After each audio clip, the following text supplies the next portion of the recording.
Hello बच्चों, कैसे हैं आप लोग। मैं शाम धनुष सिंह एक बार फिर से आपका स्वागत करता हूं एटीपी स्टार लर्निंग प्लेटफॉर्म पे। बच्चों, आज हम बात करने वाले हैं रोटेशन का वन शॉट। लास्ट तक वीडियो को देखना, क्योंकि आज अगर तुमने वीडियो अच्छे से देख लिया तो रोटेशन का जो कोर कंसेप्ट है ना, वो मैं तुम्हें समझा दूंगा कि आखिर रोटेशन में अपन करते कैसे हैं। सबसे इंपॉर्टेंट बात है, वीडियो को लाइक कर देना, शेयर कर देना, क्योंकि हमारा मोटिवेशन उसी से मिलता है। दूसरी बात कि कल गिरनार सर ने एक वीडियो बनाया था रेन मैन प्रॉब्लम के कंसेप्ट के ऊपर, वो वीडियो का लिंक नीचे दिया गया है, वीडियो को जाकर देखना, क्योंकि बहुत अच्छा वीडियो है। ठीक है, वो वीडियो देख लेना। दूसरा, कल मैंने एक वीडियो बनाया था फॉर्मूला कैसे रिवाइज करते हैं, उसका भी लिंक नीचे दिया गया है, वो भी वीडियो देख लेना। जेईई मेंस का एकलव्य बैच लॉन्च हो चुका है, जिसको भी ज्वाइन करना है वो ज्वाइन कर सकते हैं। चलो स्टार्ट करते हैं रोटेशन का वन शॉट। सबसे पहले मैं कुछ पॉइंट्स बताऊंगा और उस पॉइंट्स के बेसिस पे अपन सारा काम करेंगे। सबसे इंपॉर्टेंट क्या है, जो इंपॉर्टेंट पॉइंट, जैसे मान लो ये एक ब्लॉक एम है, इस पे मान लो हमने फोर्स लगाया है। न्यूटन सेकेंड लॉ क्या बोलता है, फोर्स बराबर मास इंटू एक्सेलरेशन। तो ये जो एक्सेलरेशन है, ये है क्या, ये मेरा फोर्स बाई मास है। ये एक्सेलरेशन सेंटर ऑफ मास के पास आएगा। सबसे पहले किसके पास आएगा, सेंटर ऑफ मास के पास। सुनना, जो भी मैं बोलूं बहुत इंपॉर्टेंट है। ये एक्सेलरेशन सबसे पहले सेंटर ऑफ मास के पास आएगा। सेंटर ऑफ मास के पास आने के बाद अगर एक्सेलरेशन सेंटर ऑफ मास का ACOM है, तो हर पॉइंट का एक्सेलरेशन ACOM के बराबर होगा। सबसे पहला कंसेप्ट, जो एक्सेलरेशन सेंटर ऑफ मास के पास होता है वो हर पॉइंट का होता ही होता है, वो हर पॉइंट का होता ही होता है। पहला पॉइंट तुम्हारा हो गया तैयार। दूसरा पॉइंट है फिक्स्ड एक्सिस रोटेशन के बारे में, या प्योर रोटेशन। कील ठोका, घुमा दिया, इस तरह के रोटेशन को क्या बोलते हैं, फिक्स्ड एक्सिस रोटेशन या फिर प्योर रोटेशन। जैसा कि सर्कुलर मोशन में मान लो अपना कोई प्लैंक है, कील ठोक के घुमा दिया, सर्कुलर प्लेट है, एक्सिस के बाद घूम रहा है, इस तरह में क्या हो रहा है, प्योर रोटेशन हो रहा है। प्योर रोटेशन क्यों हो रहा है, क्योंकि उसका पॉइंट एक्सिस वाला भाग नहीं रहा है, एक्सिस वाला पॉइंट वहीं का वहीं है, एक्सिस वाला पॉइंट वहीं का वहीं है, वो सिर्फ उसके अबाउट घूम रहा है, वो एक्सिस डिस्प्लेस नहीं कर रहा। तो क्या बोलते हैं अपन, प्योर रोटेशन कर रहा है, देयर इज नो ट्रांसलेशन। तो प्योर रोटेशन के केस में, जैसे मान लो ये मेरा एक्सिस है, ये मेरा एक्सिस है, और मान लो ये अल्फा से घूम रहा है, मान लो ये अल्फा से घूम रहा है, तो R1 पॉइंट का जो टेंजेंशियल एक्सेलरेशन होगा, और ये टेंजेंशियल एक्सेलरेशन की बात कर रहा हूं, R1 पॉइंट का टेंजेंशियल एक्सेलरेशन क्या होगा, एक्सिस से परपेंडिकुलर दूरी R1 into alpha. R2 point का R2 इंटू अल्फा, परपेंडिकुलर दूरी निकालना है, इंटू अल्फा कर देना है, जो भी अल्फा, जिस अल्फा यानी कि एंगुलर एक्सेलरेशन से ये घूम रहा होगा। कॉमन सेंस है, क्या बताऊं। सिमिलरली ओमेगा के साथ भी यही केस होता है। मान लो इस रॉड को हमने छोड़ा, रॉड यहां पे आ गया, अब ये फिक्स एक्सिस है, प्योर रोटेशन। इस एक्सिस के अबाउट सिर्फ रोटेशन मेरे को दिख रहा है। मैं ग्राउंड पे बैठा हूं, मुझे इस एक्सिस के अबाउट सिर्फ रोटेशन दिख रहा है, ये एक्सिस भागता हुआ नहीं दिख रहा। इसको अपन क्या बोलते हैं, ग्राउंड पे बैठ के मेरे को ये फिक्स्ड एक्सिस रोटेशन या प्योर रोटेशन करता हुआ दिख रहा है। तो y वाले पॉइंट का जो एक्सेलरेशन होगा, सॉरी वेलोसिटी होगा, tangential velocity y omega, x वाले पॉइंट का क्या होगा, x ओमेगा। ओमेगा फिक्स होता है हर पॉइंट के लिए, ओमेगा क्या होगा, फिक्स होगा। ओमेगा, एंगुलर वेलोसिटी, अल्फा, सब कुछ फिक्स होता है। बस एक्सिस जिसके अबाउट घूम रहा है उससे परपेंडिकुलर दूरी निकालो, इंटू ओमेगा कर दो, उससे परपेंडिकुलर दूरी निकालो, इंटू ओमेगा कर दो, तो टेंजेंशियल वेलोसिटी आ जाएगा, जस्ट लाइक एक्सेलरेशन। ये दो दिमाग में बैठा लो। समझ में आई बात मैंने क्या बोला, ये प्योर ट्रांसलेशन था। प्योर ट्रांसलेशन में जो भी फोर्स लगाते हैं, that force is equals to mass upon force by mass is my acceleration, that is force equals to mass into acceleration. वो एक्सेलरेशन सेंटर ऑफ मास का होता है, और सेंटर ऑफ मास का एक्सेलरेशन हर पॉइंट का होता है, ये फिक्स बात है। दूसरा कंसेप्ट है फिक्स्ड एक्सिस का। अगर कोई एक्सिस फिक्स है, उसके अबाउट कोई घूम रहा है, उसके पास अगर ओमेगा हुआ, एक्सिस से परपेंडिकुलर दूरी निकालो, इंटू ओमेगा कर दो, तो वेलोसिटी आ जाएगा टेंजेंशियल वेलोसिटी। या अगर उसके पास अल्फा हुआ, तो एक्सिस से परपेंडिकुलर दूरी निकालो, इंटू परपेंडिकुलर डिस्टेंस कर दो अल्फा, तो ये अपना AT आ जाएगा, टेंजेंशियल एक्सेलरेशन। ये कंसेप्ट आ गया। अब आते हैं रोटेशन में। रोटेशन का कोई भी सवाल तुम्हें ऐसे सोचना है कि ट्रांसलेशन अलग हो रहा है और रोटेशन अलग हो रहा है। मैं दोनों कंसेप्ट बताऊंगा। यहां पे दो तरह का कंसेप्ट होता है और दोनों आपस में बहुत सिमिलर होते हैं, बहुत सिमिलर। दो कंसेप्ट क्या है, पहला कंसेप्ट, जब भी अपने को ट्रांसलेशन को एनालाइज करना है, जब भी हमें ट्रांसलेशन को एनालाइज करना है, रिजिड बॉडी को पॉइंट मास मान लो, जब भी हमें ट्रांसलेशन को एनालाइज करना है, रिजिड बॉडी को पॉइंट मास मान लो, जो कि पॉइंट मास सेंटर ऑफ मास पे बैठा दो। जैसे ये इतना बड़ा रॉड था, मुझे इसका ट्रांसलेशन के बारे में बात करनी थी, और एक बहुत इंपॉर्टेंट पॉइंट ऊपर में लिखा हुआ है, ये पॉइंट मैं समझाऊंगा, रुक जाओ। इसके ट्रांसलेशन की बात करनी है, तो इसको गाइड करके मैं इसके सेंटर ऑफ मास पे एक पॉइंट मास मान लूंगा, जिस पे फोर्स लग रहा है F। तो according to Newton second law F बराबर MACOM, तो ACOM की वैल्यू आ गई F/m। इसका ट्रांसलेशन मोशन हमने कर लिया कंप्लीट। जो भी सेंटर ऑफ मास का एक्सेलरेशन होता है वो हर पॉइंट का होता है, यानी कि इस पॉइंट का भी ACOM होगा, इसका भी होगा, इसका हर पॉइंट का ACOM तो होगा ही होगा, चाहे कुछ हो या ना हो। फिक्स हो गया। ये प्योर ट्रांसलेशन को हमने इमेजिन कर लिया। अब बात करते हैं इसी रॉड के ट्रांसलेशन के बाद रोटेशन मोशन की। ट्रांसलेशन को मैंने अलग एनालाइज किया सेंटर ऑफ मास को मानते हुए, देख दिया। रोटेशन को एनालाइज करने के लिए तुम हमेशा बॉडी के सेंटर ऑफ मास के ऊपर बैठ जाओ। कहां बैठ जाओ? सेंटर ऑफ मास के ऊपर बैठ जाओ। सेंटर ऑफ मास पे बैठने के बाद तुम्हें बॉडी प्योर रोटेशन करती हुई दिखेगी, बिल्कुल ऐसा कि सेंटर ऑफ मास में मैं बैठ गया हूं, मेरे को बॉडी आगे भागती हुई नहीं दिख रही है, मेरे को इसके अबाउट बॉडी बिल्कुल मस्त सिर्फ घूमती हुई दिख रही है। सेंटर ऑफ मास पे बैठ के रोटेशन को एनालाइज करने के लिए सेंटर ऑफ मास पे बैठ जाओ और टॉर्क निकालो। दूरी कितनी है? दूरी है L/2, तो टॉर्क आ जाएगा F × L/2, that is equals to I about centre of mass, यानी कि mL²/12 × अल्फा। यहां से तुम अल्फा निकाल लो। अब सेंटर ऑफ मास पे जब मैं बैठ के इसको सोच रहा था, सुनना मेरी बात गौर से, सेंटर ऑफ मास पे जब मैं इसको बैठ के सोच रहा था तो मेरे लिए सेंटर ऑफ मास एक फिक्स एक्सिस का काम कर रही थी। मेरे लिए सेंटर ऑफ मास एक फिक्स एक्सिस का काम कर रही थी, जिस एक्सिस के अबाउट टॉर्क बैलेंस करने के बाद हमने अल्फा की वैल्यू निकाली।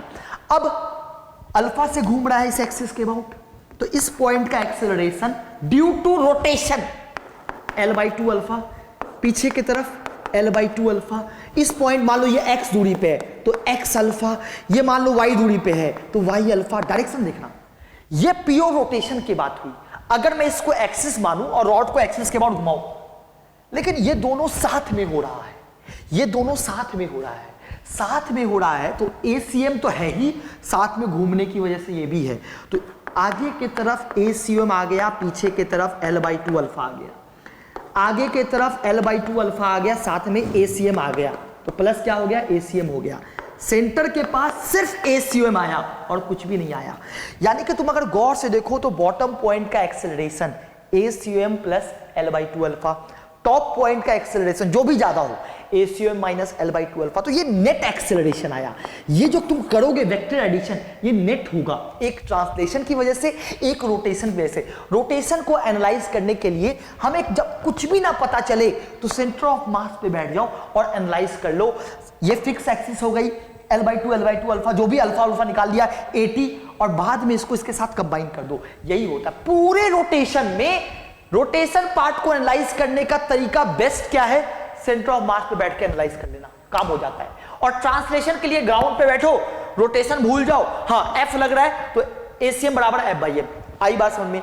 लेकिन इससे भी एक आसान तरीका है, इससे भी एक आसान तरीका है। यह तरीका तब यूज करना है जब ग्राउंड पे बैठकर, मेरी बात सुनना गौर से, यह तरीका तब यूज करना है जब ग्राउंड पे बैठकर तुम्हें कोई एक ऐसा एक्सिस दिख जाए जिसके अबाउट बॉडी प्योर रोटेशन कर रहा हो। वो एक्सिस अगर नहीं दिख रहा है तो बेस्ट है सेंटर ऑफ मास पे बैठ के करो, लेकिन अगर वो दिख जाए, अगर वो एक्सिस तुम्हें दिख जाए ग्राउंड पे बैठकर, तो उस एक्सिस के अबाउट ही सारा काम करना है।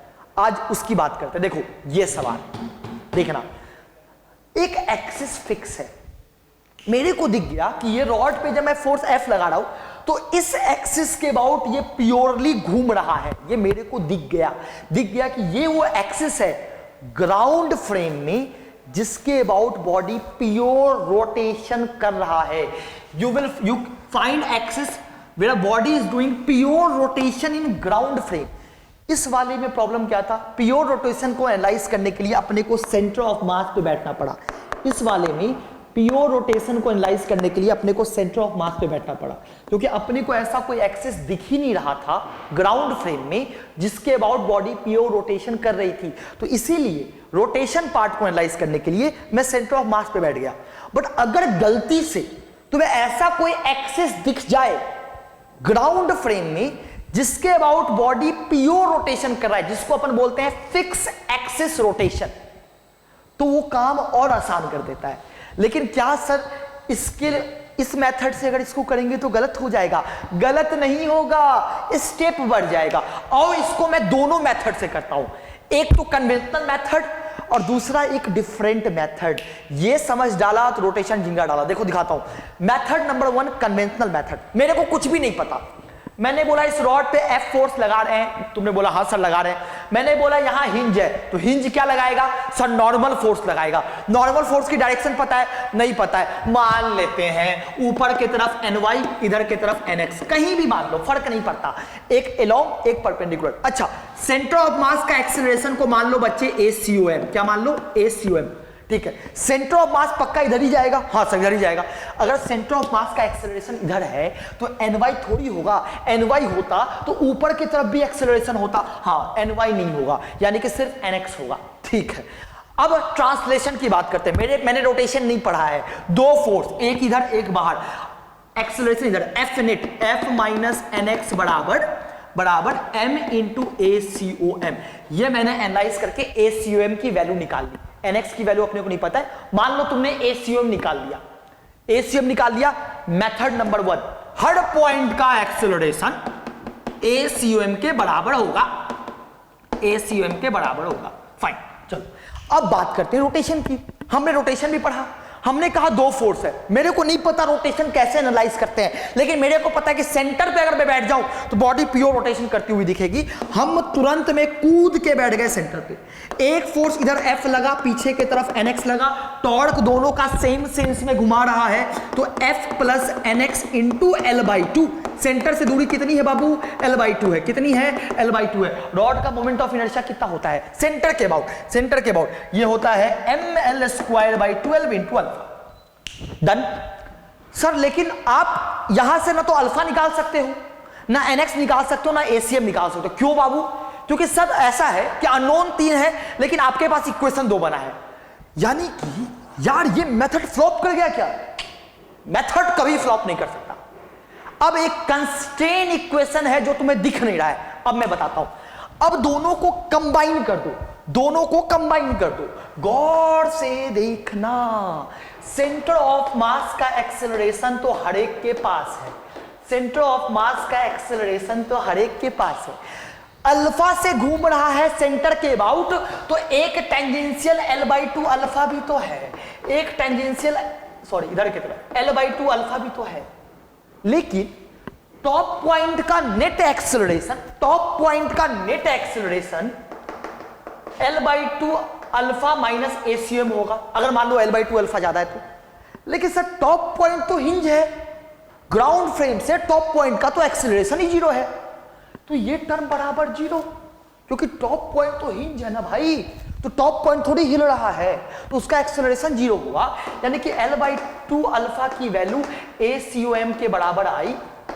यूज कर लो, 3 इक्वेशन 3 अननोन, सॉल्व गारंटी हो जाएगा। तो फर्स्ट वाले मेथड से सॉल्व हो गया ना, बस अपने को एक कंस्ट्रेंट मोशन के बारे में सोचना पड़ा। हाँ सर हो तो गया, लेकिन सर मेरे को आसान वाला मेथड बताओ, प्योर फिक्स एक्सिस रोटेशन। ये तभी यूज करना, ये पहले वाले केस में तुम यूज नहीं कर पाओगे, उसके लिए तुम्हें ICR खोजना पड़ेगा। ये तभी यूज करना जब ग्राउंड पर बैठकर तुम्हें ऐसा पॉइंट दिख जाए जिसके अबाउट बॉडी सिर्फ रोटेशन कर रहा हो।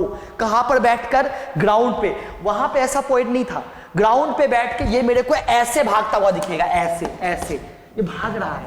बट यहां पर इसके लिए ग्राउंड पर बैठ के मेरे को इस पॉइंट के अबाउट ये प्योर रोटेशन करता हुआ दिख रहा है। तो इस तरह के सवाल में ये मेथड अप्लाई कर सकते हो। तो ये मेथड कहता क्या है सर? ये मेथड ये बोलता है बच्चे कि अल्फा किसी भी पॉइंट के अबाउट रिजिड बॉडी के लिए सेम आती है। सुनना, एक एक बात सुनना, अल्फा किसी भी पॉइंट के अबाउट निकालो, रिजिड बॉडी के लिए सेम आती है। किसी भी पॉइंट के अबाउट निकालो, रिजिड बॉडी के अबाउट सेम आती है, तो अल्फा निकाल लेते हैं। बाद में अल्फा निकल गया तो इसमें एक अननोन निकल गया, बाकी सब निकाल लेंगे। अल्फा निकाल लेते हैं, ये रिजिड बॉडी की प्रॉपर्टी का यूज करते हैं। एक काम करो, किसी भी पॉइंट आप बोल रहे हो तो मैं एक हिंज पॉइंट के ऊपर बैठ जाऊंगा। मैं हिंज पॉइंट के ऊपर बैठ के इस फोर्स का टॉर्क लिखूंगा। हिंज पॉइंट के अबाउट इस फोर्स का टॉर्क आ जाएगा F × L। लेकिन ध्यान रखना, हिंज पॉइंट के अबाउट टॉर्क निकाल रहे हो तो I भी किसके अबाउट लोगे, हिंज बराबर ml² × अल्फा। अब मैं तुम्हें एक बात बोल रहा हूं,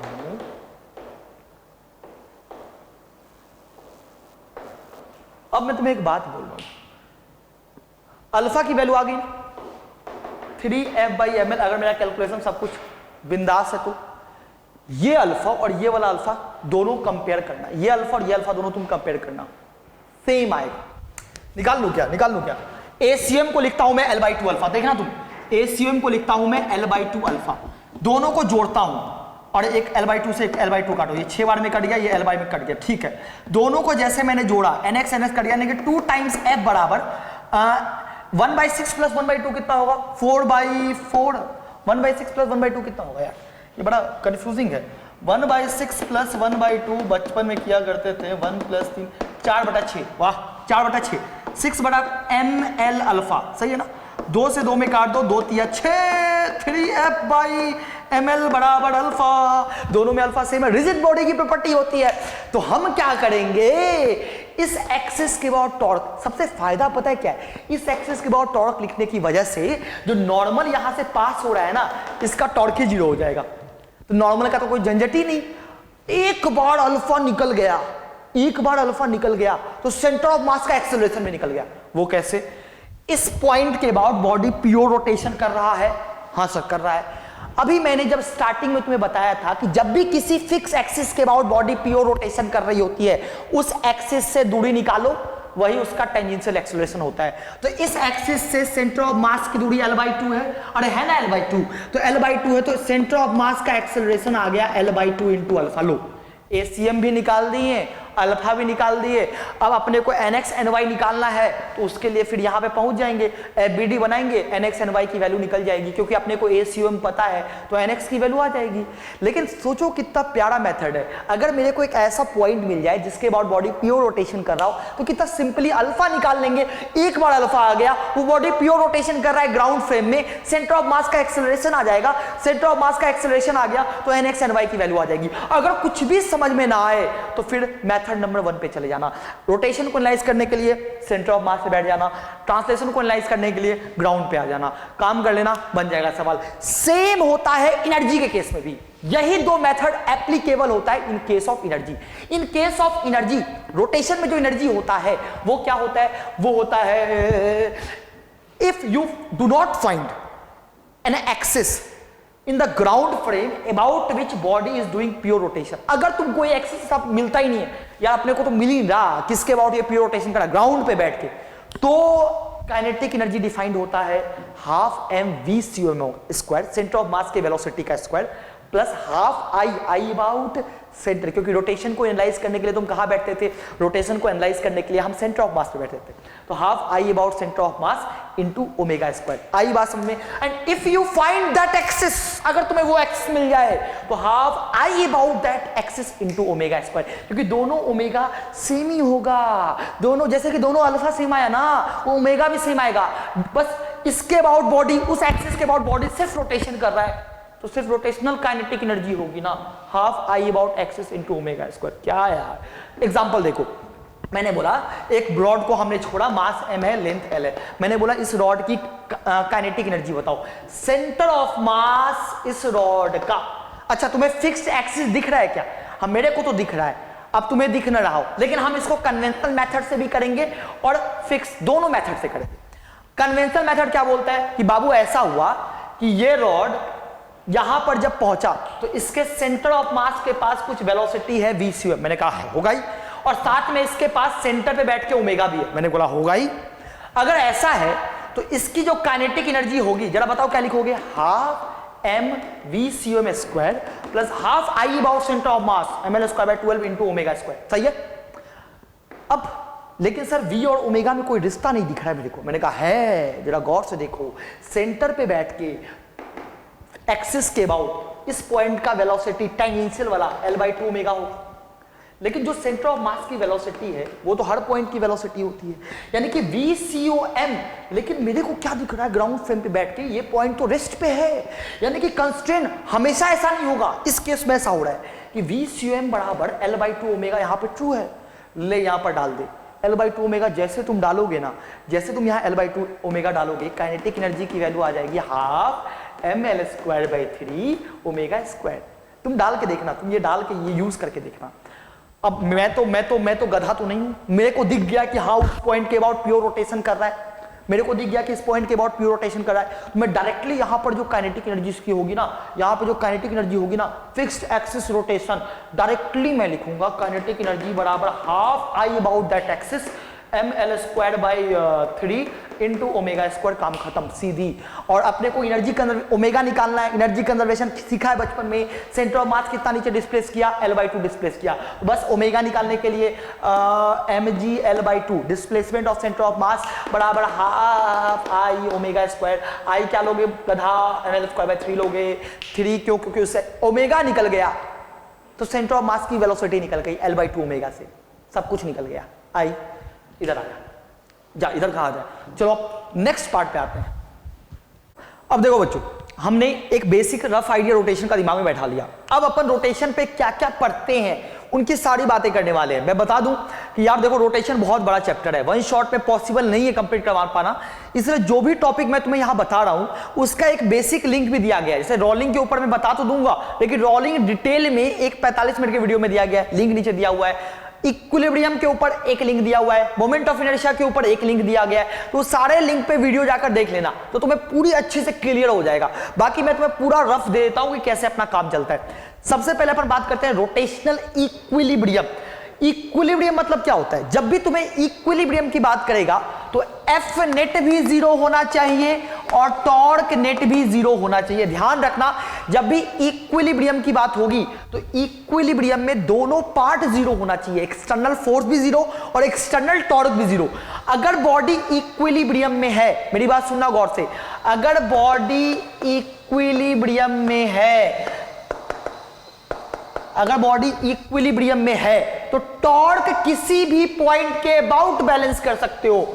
टॉर्क किसी भी पॉइंट के अबाउट बैलेंस कर सकते हो, लेकिन शर्त यह है कि ऐसा पॉइंट चुनो जिससे मैक्सिमम फोर्स का टॉर्क 0 हो रहा हो, यह शर्त है। बाकी तुम किसी के अबाउट टॉर्क बैलेंस कर सकते हो, कोई फर्क नहीं पड़ेगा अगर बॉडी इक्वल। जैसे कि एक सवाल है, देखना जरा गौर से, बहुत बेहतरीन सवाल। मैंने बोला दोनों स्ट्रिंग में टेंशन की वैल्यू बताओ, अपने को नहीं पता, यहां माना T1 यहां माना T2। सबसे पहला एफ नेट 0, सबसे पहले किसकी बात करोगे? ट्रांसलेशनल इक्वेशन की।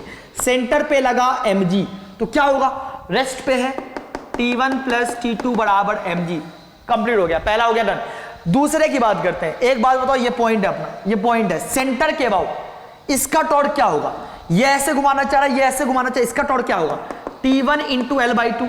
सेंटर के अबाउट mg का टॉर्क 0, इसका टॉर्क कितना? ये L/4 है, तो ये L/2 माइनस L/4। अच्छा क्या होता है? L/2 माइनस L/4 कितना होगा? L/4 ही होगा। तो ये ऐसे घुमाना चाह रहा है, माइनस T2 इंटू L/4 बराबर 0, और कुछ भी नहीं है भाई। mg का सेंटर के अबाउट टॉर्क 0, इसका टॉर्क अपोजिट सेंस है, माइनस करके नेट टॉर्क बैलेंस कर दिया। किसके अबाउट बैलेंस किया? सेंटर ऑफ मास के अबाउट। आई बात समझ में? यहां से काट पीट कर दो तो यहां से T1 बराबर T2/2 आ गया, इसका यूज कर लो, T1 की वैल्यू भी आ जाएगी, T2 की वैल्यू भी आ जाएगी। किया क्या मैंने? पहले मैंने ट्रांसलेशन इक्वेशन की बात की, फिर रोटेशन इक्वेशन की बात की। दूसरा बंदा टॉर्क इस पॉइंट के अबाउट बैलेंस करता तो भी फर्क नहीं पड़ता, इस पॉइंट के अबाउट इसका टॉर्क 0 हो जाता तो mg और इसका टॉर्क आ जाता, दोनों अपोजिट सेंस में, तो भी आंसर और वैल्यू में चेंज नहीं आता, बिल्कुल सेम होता। इसीलिए बॉडी अगर इक्विलिब्रियम में है तो टॉर्क किसी भी पॉइंट के अबाउट बैलेंस कर सकते हो, बट शर्त क्या है? कोशिश करो वही पॉइंट चुनने का जिसके अबाउट मैक्सिमम फोर्स का टॉर्क 0 हो रहा हो। नेक्स्ट सवाल देखना, बहुत बेहतरीन सवाल, एक लाइन का सवाल है लेकिन बहुत अच्छा है। Body is in equilibrium, find torque of normal about centre of मास। कई लोगों का कंफ्यूजन होता है कि सर नॉर्मल फोर्स तो सेंटर ऑफ मास से पास करता है, नहीं करता है। नॉर्मल का डिस्ट्रीब्यूशन थोड़ा डिफरेंट होता है। जैसे इस केस में नॉर्मल इस पॉइंट पे सबसे ज्यादा होगा, फिर थोड़ा कम होगा, थोड़ा कम होगा, थोड़ा डिस्ट्रीब्यूशन यूनिफॉर्म नहीं होगा। इसके बारे में और अधिक जानकारी के लिए आप नीचे में लिंक पे क्लिक करके टॉपलिंग वाला देख सकते हो। टॉपलिंग मैंने पूरा बताया है कि नॉर्मल कैसे डिस्ट्रीब्यूशन होता है। अब नॉर्मल का अलग तरीके से डिस्ट्रीब्यूशन है, तो सेंटर के अबाउट टॉर्क निकालना बड़ा मुश्किल काम है। कैसे टॉर्क निकालोगे? यहां कितना नॉर्मल, यहां अलग अलग दूरी, अलग अलग नॉर्मल। टॉर्क नॉर्मल का सेंटर के अबाउट निकालना टफ है। लेकिन मैं उल्टा सोच रहा हूं कि बॉडी इक्विलिब्रियम में है तो सेंटर ऑफ मास के अबाउट नेट टॉर्क 0 होगा। कौन कौन टॉर्क लगा रहा है? अगर बॉडी इक्विलिब्रियम में है तो पीछे फ्रिक्शन लग रहा होगा, सेंटर पे mg लग रहा है और नॉर्मल है, बस 3 फोर्स है। सेंटर के अबाउट mg का टॉर्क 0, सेंटर के अबाउट mg का टॉर्क 0। फ्रिक्शन का टॉर्क ऐसे घुमाना चाह रहा है, नॉर्मल का टॉर्क ऐसे घुमाना चाह रहा है, दोनों टॉर्क एक दूसरे को बैलेंस कर रहा है। तो यार नॉर्मल के बारे में क्यों सोच रहे हो? फ्रिक्शन का टॉर्क सेंटर के अबाउट निकाल दो, यानी कि torque of normal about O must be equal to torque of friction about O, क्योंकि बॉडी रोटेशनल इक्विलिब्रियम में है।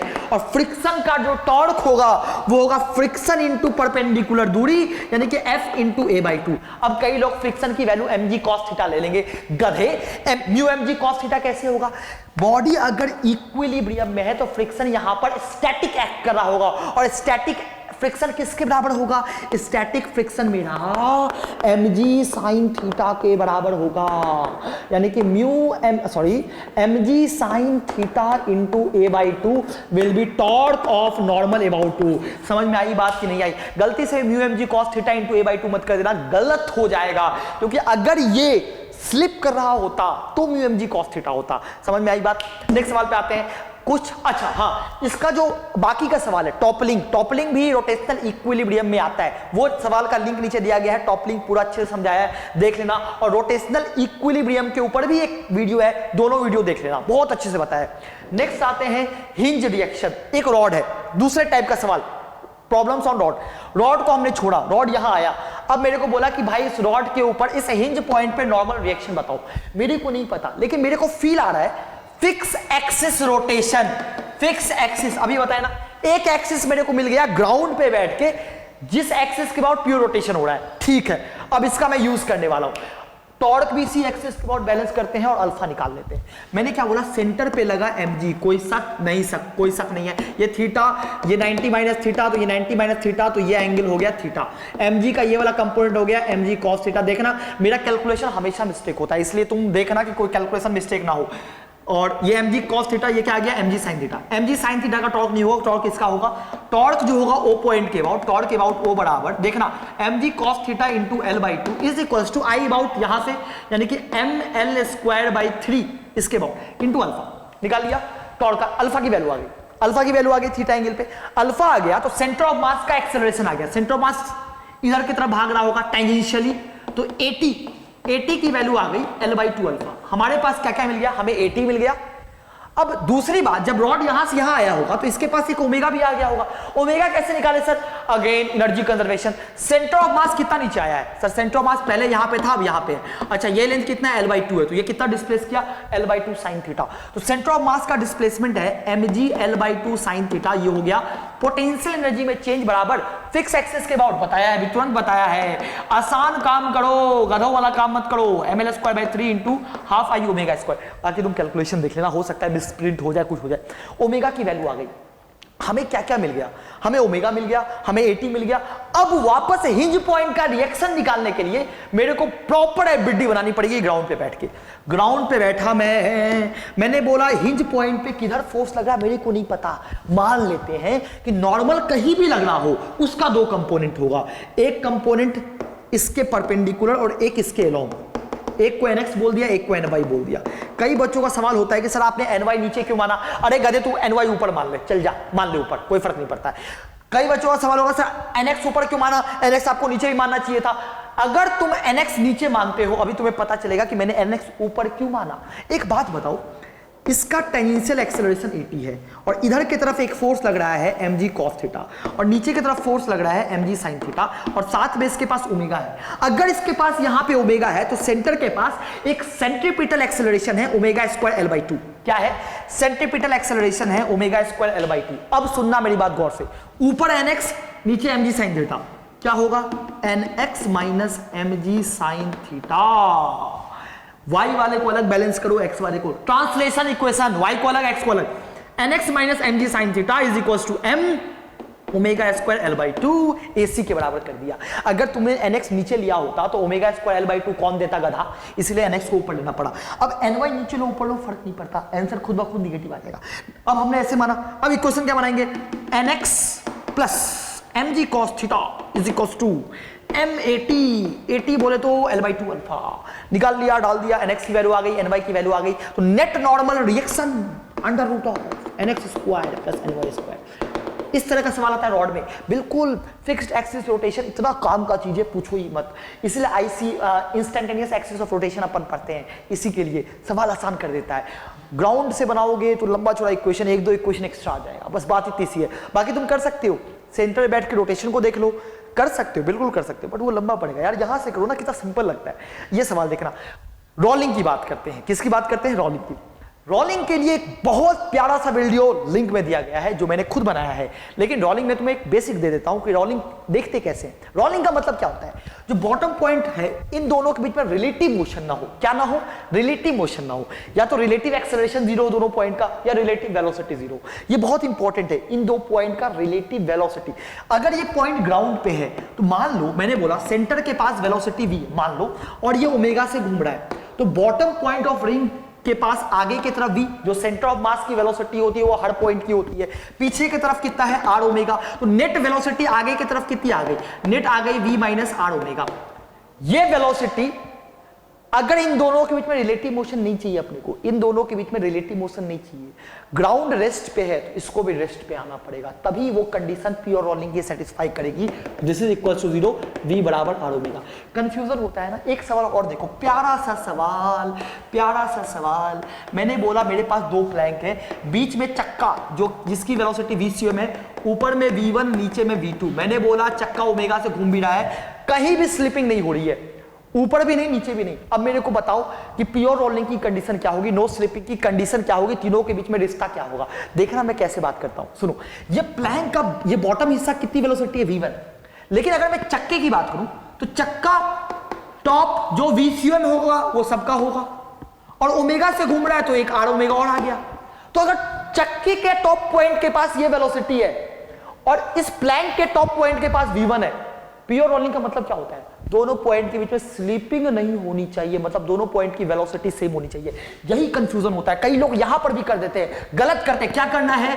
v1 is equal to vcom plus r omega, ये पहला कंडीशन हुआ, टॉप पॉइंट पे स्लीपिंग ना हो उसका।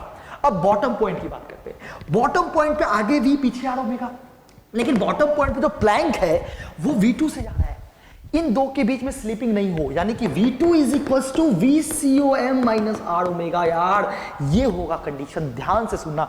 अब ये स्लीपिंग प्योर रोलिंग की कंडीशन हो गई। उसके ऊपर एक सवाल करते हैं। मैंने बोला फ्रिक्शन सफिशिएंट है, बताओ प्योर रोलिंग नहीं हो तो f की वैल्यू कितनी हो, यह सवाल पूछा मैंने। अब इस तरीके का सवाल मैंने बहुत अच्छे से कई सारे करवाए हैं लिंक में, बट फिर भी ये सवाल मैं लेना चाहता हूं। डिस्क है, अपने को नहीं पता फ्रिक्शन किधर लग रहा है, क्योंकि प्योर रोलिंग में फ्रिक्शन की डायरेक्शन निकालना भी एक कला है।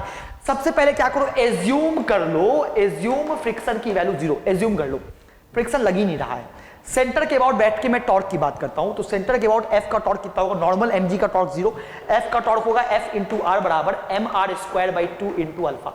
ये टॉर्क आ गया, यानी कि यहां से मेरी क्या वैल्यू आ गई भाई? r अल्फा की वैल्यू आ गई 2f by m, r alpha की वैल्यू क्या आ गई? 2f by m। अब मैं सिंपल ट्रांसलेशन इक्वेशन की बात करता हूं। फ्रिक्शन 0 है, सिर्फ x एक्सिस पे एक फोर्स लग रहा है f, यानी कि ACOM की वैल्यू आ गई f बाई m। ACM की वैल्यू क्या आ गई? ACM की वैल्यू आ गई f बाई m। अब बताओ, ACM आगे की तरफ आया, R अल्फा पीछे की तरफ आया। अब मैं क्या बोल रहा हूं? ACM f by m, R alpha 2f by m। R alpha ज्यादा है, ACM कम है, लेकिन बॉडी को तो प्योर रोलिंग करनी है, यानी कि पीछे जाने की टेंडेंसी ज्यादा है, आगे जाने की टेंडेंसी कम है। ये रिलेशन अपने को बताएगा कि फ्रिक्शन किधर एक्ट कर रहा है। पीछे जाने की टेंडेंसी ज्यादा है ना, फ्रिक्शन आगे एक्ट करेगा। फ्रिक्शन क्यों एक्ट करेगा? क्योंकि फ्रिक्शन चाहता है कि बॉडी प्योर रोलिंग करे। फ्रिक्शन की डायरेक्शन मिल गई इस कंडीशन से। अब वापस से सवाल को रिफ्रेम करो। फ्रिक्शन आगे, एफ आगे, पहला इक्वेशन क्या लिखोगे? F प्लस एफ बराबर MACUM। दूसरा टॉर्क का, ये इसको ऐसे घुमाना चाह रहा है, ये ऐसे घुमाना चाह रहा है, torque F minus f into r बराबर सेंटर के about mr²/2 into alpha. Pure rolling हो रही है इसीलिए ACUM बराबर R अल्फा। ये सबको सॉल्व करो, फ्रिक्शन की वैल्यू निकालो, यही फ्रिक्शन होगा रिक्वायर्ड ताकि ये बॉडी प्योर रोलिंग करे। लिंक दिया हुआ है प्योर रोलिंग के ऊपर, देख लेना, अभी जाके देख लेना। नेक्स्ट अपन बात करते हैं, जो आखिरी टॉपिक इसका होता है वो होता है एंगुलर मोमेंटम। इसके बाद भी एक टॉपिक होता है इंस्टेंटेनियस एक्सिस ऑफ रोटेशन, जिसके बारे में कभी अपन बात करेंगे, एक वीडियो शानदार बनाऊंगा, टेंशन मत लो। एंगुलर मोमेंटम क्या होता है? पॉइंट मास के लिए होता है R cross MV। Point mass के लिए क्या होता है? R cross MV। Rigid body के लिए क्या होता है? R cross MV CM plus I centre of mass into omega. वैसे जैसे काइनेटिक एनर्जी हमने लिखा था वैसे ही R क्रॉस MV CM किसी भी पॉइंट के अबाउट और प्लस I इंटू ओमेगा। किसी एक्सिस के अबाउट क्या होता है? I about that axis into omega. ये होता है रिजिड बॉडी का। कंजर्वेशन प्रिंसिपल क्या बोलता है कि अगर किसी बॉडी किसी सिस्टम के ऊपर किसी एक्सिस या किसी पॉइंट के अबाउट नेट टॉर्क 0 है तो initial angular momentum final angular momentum की वैल्यू क्या होगी? कंजर्व होगी, मतलब सेम होगा। ये कंडीशन होता है। इस कंडीशन के ऊपर मैंने एक सवाल देखा, मैंने बोला एक रॉड था जो कि ओमेगा नॉट से घूम रहा था, दो रिंग था मास m का जो कि दोनों यहां पर चिपका के रखे हुए थे। अब रॉड घूम रहा है ओमेगा नॉट से, धीरे धीरे मैंने क्या देखा, कुछ समय के बाद ऐसा हुआ, मोहब्बत के साथ ये रिंग क्या हुआ कि इस कोने पे पहुंच गए, यहां पे पहुंच गया और गिरने वाले हैं, ये गिरने वाले हैं। अब मैं तुमसे पूछा कि बताओ जब रिंग गिरने वाला है, दो तीन बात पूछा कि इस समय रॉड का ओमेगा डैश बताओ, पहली बात तो ये। दूसरी बात, इस रिंग के पास कितनी वेलोसिटी होगी? ऑब्वियस सी बात है, रिंग बाहर की तरफ जा रहा है तो एक तो रिंग के पास बाहर की तरफ v होगा, और दूसरा रिंग इस रॉड के साथ घूम भी रहा है, यानी कि एक टेंजेंशियली L/2 ओमेगा भी होगा। तो रिंग के पास भी दो वेलोसिटी है, रिजल्टेंट क्या है? इन दोनों का रिजल्टेंट। तो मेरे को v भी निकालना है और L/2 ओमेगा की वैल्यू भी निकालनी है। तो सबसे पहले ओमेगा की बात करते हैं। ओमेगा करने के लिए हम क्या बोले कि इस एक्सिस के अबाउट नेट टॉर्क 0 है, कोई टॉर्क, कोई एक्सटर्नल टॉर्क ही नहीं है इस एक्सिस के अबाउट, यानी कि इनिशियल और फाइनल एंगुलर मोमेंटम इस सिस्टम का क्या होगा? कंजर्व होगा। अब दोनों रिंग बिल्कुल सेंटर के पास है तो इनका मोमेंट ऑफ इनर्शिया कितना होगा? 0 होगा। सिर्फ मोमेंट ऑफ इनर्शिया कितना होगा? रॉड का। इस एक्सिस के अबाउट जो रॉड का मोमेंट ऑफ इनर्शिया होगा वो होगा mL²/2L इंटू ओमेगा नॉट। ये है इनिशियल एंगुलर मोमेंटम सिस्टम का। बाद में ये सारे रिंग यहां इस कोने पे पहुंच गए। अब रिंग का इस एक्सिस के अबाउट मोमेंट ऑफ इनर्शिया होगा, कितना होगा? रॉड का मास कैपिटल M, अब जो होगा रिंग का वो होगा स्मॉल mr, r बोलो या L/2 का स्क्वायर बोलो, L/2 दूरी और इंटू 2 कर दिया,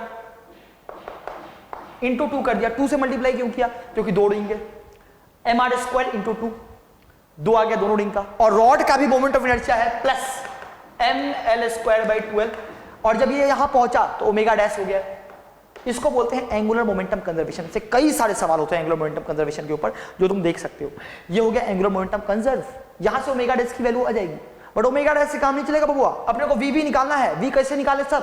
एनर्जी कंजर्वेशन, कोई लॉस नहीं हो रहा, कहीं कोई फ्रिक्शन विक्शन नहीं है तो निकाल दो ना, एनर्जी कंजर्वेशन कर दो। कैसे करोगे एनर्जी कंजर्वेशन? पहले सिस्टम की काइनेटिक एनर्जी कितनी थी? Half mL²/12। IIT में पूछा हुआ सवाल है, ओमेगा नॉट का स्क्वायर, ये हो गया इनिशियल काइनेटिक एनर्जी। बाद में ये ससुरा दोनों इधर उधर पहुंचा, लेकिन दोनों के बीच में एंगल 90 है, तो रिजल्टेंट वेलोसिटी जो इस रिंग की होगी वो होगी L/2 ओमेगा का स्क्वायर प्लस v का स्क्वायर का रूट। लेकिन जब मैं रिजल्टेंट वेलोसिटी का स्क्वायर करूंगा हाफ mv², तो अलग ही अलग हो जाएगा। समझना, मैं डायरेक्टली लिख रहा हूं, ठीक है ना? Half mL²/12 into omega dash square plus ring की बात कर लें, रिंग की बात कर लें, half 2m into v0 square, sorry v²। 2m क्यों किया? क्योंकि दो रिंग है, प्लस L/2 ओमेगा डैश का स्क्वायर। देख लेना कैलकुलेशन, रूट हुआ, रूट का स्क्वायर किया तो कैलकुलेशन बाकी चेक करना, बाकी सब कुछ डिट्टो सही है। अब रिंग की वेलोसिटी पूछा तो v डैश यहां से निकालोगे और साथ में L/2 ओमेगा तो है ही। देख लेना कैलकुलेशन, बाकी बिल्कुल सेट है मामला। इस तरीके का सवाल तुम्हारे जीवन में आ सकता है। दूसरा ये सवाल काफी बेहतरीन सवाल क्या है कि घूमता हुआ चक्की जिसको ओमेगा नॉट से घूम रहा था रिंग, उसको अचानक से फ्रिक्शन वाले सरफेस पे रख दिया, यहां फ्रिक्शन है। कुछ टाइम के बाद हमने देखा कि बॉडी प्योर रोलिंग करनी स्टार्ट कर दी, क्योंकि फ्रिक्शन हमेशा क्या चाहता है, बॉडी प्योर रोलिंग करे। अचानक से फ्रिक्शन, पता है अचानक से फ्रिक्शन किधर की तरफ लगेगा, ऐसे घूम रहा है ना, अचानक से फ्रिक्शन आगे की तरफ लगेगा। फ्रिक्शन अचानक से आगे क्यों लगेगा, आगे लगने की वजह से सेंटर की वेलोसिटी बढ़ेगी, ओमेगा कमेगा, सेंटर की वेलोसिटी बढ़ेगी, ओमेगा कमेगा। एक टाइम आएगा जब इस पॉइंट की वेलोसिटी आगे की तरफ v डैश हो जाएगी, पीछे की तरफ r ओमेगा हो जाएगी, नेट इस पॉइंट की वेलोसिटी बराबर हो जाएगी और बॉडी प्योर रोलिंग करना स्टार्ट कर देगा, फ्रिक्शन जीरो लगेगा। अब इस सवाल को करने का कई सारा तरीका है, कोई फोर्स मेथड से करता है, बट मैं करूंगा एंगुलर मोमेंटम कंजर्वेशन। ऐसा एक पॉइंट बताओ जिसके अबाउट बॉडी का नेट टॉर्क जीरो हो रहा हो। कौन सा पॉइंट है, अरे यही बॉटम वाला पॉइंट तो है, बॉटम वाले पॉइंट के अबाउट फ्रिक्शन पास कर रहा है, टॉर्क जीरो, mg पास करा टॉर्क जीरो, नॉर्मल पास करा टॉर्क जीरो। इस पॉइंट के अबाउट मैं इस बॉडी का लिखूंगा एंगुलर मोमेंटम। अब देखना, अब इस वाले फॉर्मूले का यूज आएगा। एक पॉइंट है, पहले ये घूम रहा था तो सेंटर के पास कुछ वेलोसिटी नहीं थी, तो ये टर्म जीरो हो गया, तो सिर्फ क्या बचा, ICM इंटू ओमेगा। तो पहले mr square into omega naught, this is initial angular momentum about this point O। उसके बाद इस पॉइंट के बाद सेंटर के पास वेलोसिटी v है, डायरेक्शन देखना, ये डायरेक्शन भी अंदर है, r क्रॉस v अंदर और ओमेगा डैश दोनों अंदर। मजेदार, आपने वो कोई लफा नहीं लेना, देखना m r क्रॉस mv तो 90 है, r into v dash capital R कर दो, ये हो गया सेंटर ऑफ मास का, plus I about centre of mass into omega dash. लेकिन प्योर रोलिंग करना स्टार्ट कर दिया है,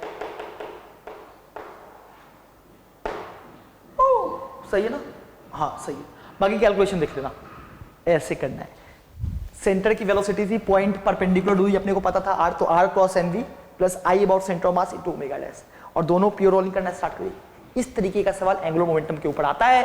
जब भी सवाल आए घबराना मत, नीचे लिंक में 3-4 वीडियो है रोटेशन के ऊपर, सॉल्व कर लेना, पहले ही बता रहा हूं, तब तुम्हें समझ में आ जाएगा, पूरा रोटेशन क्लियर हो जाएगा। मिलते हैं अगले वीडियो में, बाय टेक केयर, लाइक कर देना, शेयर कर देना, और कल का वीडियो का लिंक भी नीचे दिया हो गया है, देख लेना। Bye take care.